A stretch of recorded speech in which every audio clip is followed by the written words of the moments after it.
So Kendi makes the case that to be anti-racist, one must stand against all forms of bigotry. And I'm going to ask this question, and then we'll look at some definitions that Kendi provides, and then come back to this question. Why is standing against other bigotries so essential to standing against racism?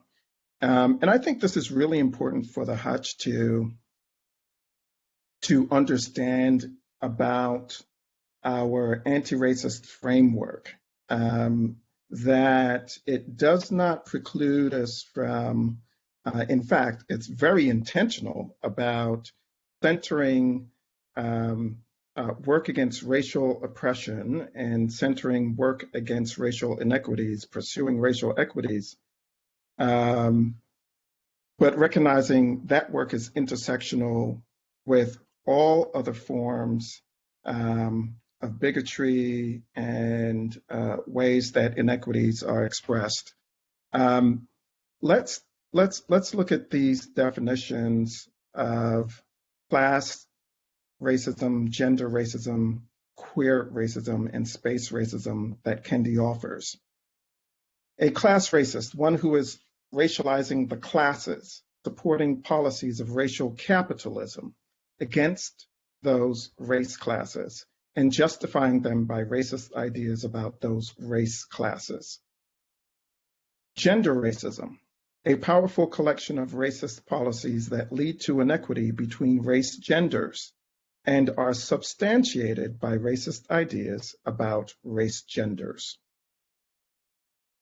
Queer racism, a powerful collection of racist policies that lead to inequity between race sexualities and are substantiated by racist ideas about race sexualities. And space racism, a powerful collection of racist policies that lead to resource inequity between racialized spaces or the elimination of certain racialized spaces, which are substantiated by racist ideas about racialized spaces.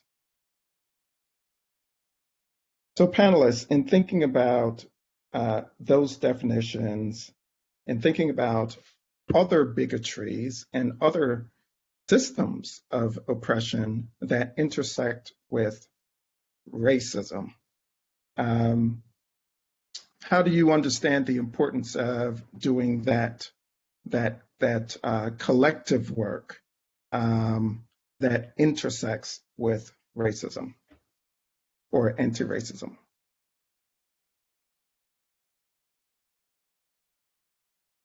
Well, I'll start. I guess in some ways I see this as a very a straightforward idea that you can't hold some groups as superior or others as inferior in any respect, and have a society or a community that is just and that is human and humane. I mean, any form of oppression is ultimately undermining of that goal and that notion of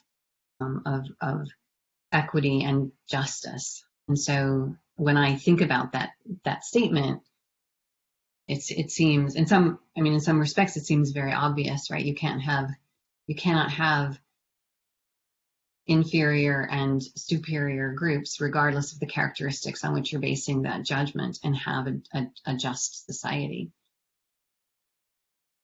Yeah, I agree with that, Elizabeth. And one of the things that struck me in the book, there in one of those, I think it was maybe the gender racism chapter, was about being humanly level, right? So it's exactly this concept of nothing superior, nothing inferior about any of these groups or people, but rather it's just enough to be humanly level. So I just wanted to add that. I don't have anything else.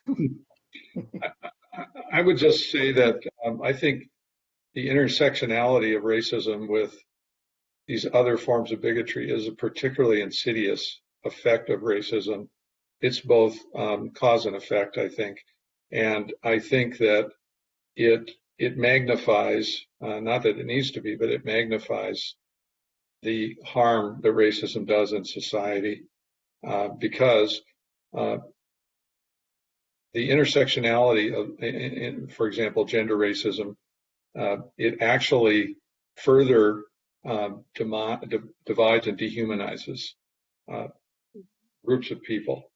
And it is dehumanizing and harmful to the racist group or the group in power, as well as to the group that is oppressed by that power and racism. Yeah, I guess I would say I would agree with what I've heard. One of the things that was most powerful about the book to me, and I think Steve mentioned this earlier, it's really quite eye-opening about the impact of policies and power and systems and the treatment that they create. And once you understand that, and once you're committed to understanding it and addressing it, I don't think you can be selective about which policies and which problems and which systems you choose to address. I think that, and also in another way, I think kind of speaking out, standing up and addressing in a policy way some of these things, it requires courage, and it exercises some muscles that we typically don't use. And I think the more we use those muscles, the more comfortable we become it, the better we'll get at it.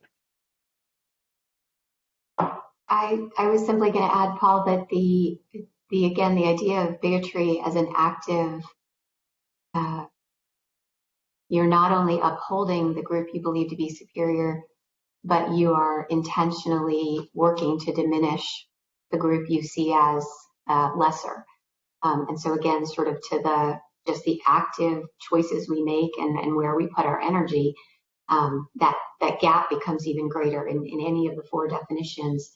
Whatever you're doing to sustain your group, you are also actively creating distance and diminishing the other group. And so there's an acknowledgement there that it's not just protectionist, it's also harmful. Mm-hmm.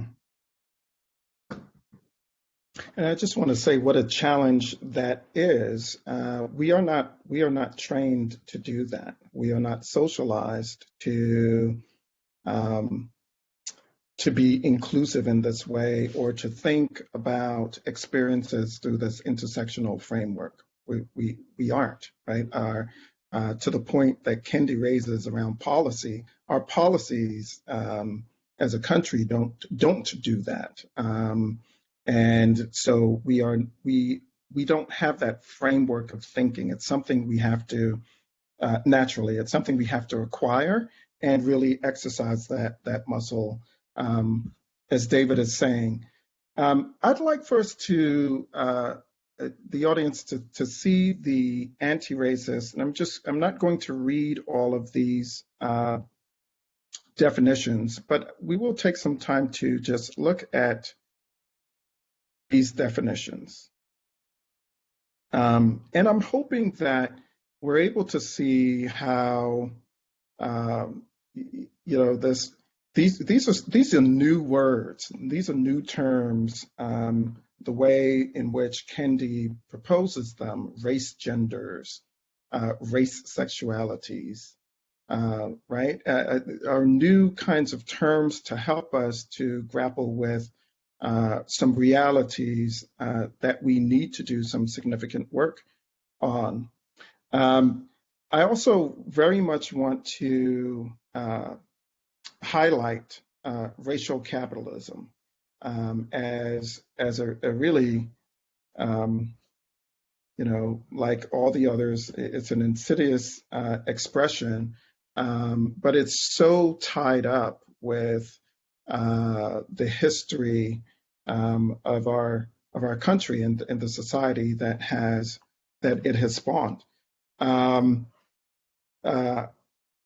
That we would look at people as capital and assign different values, not values, assign different value to different people is a very capitalist way of thinking about human beings, and it is absolutely throughout the history of our country, right?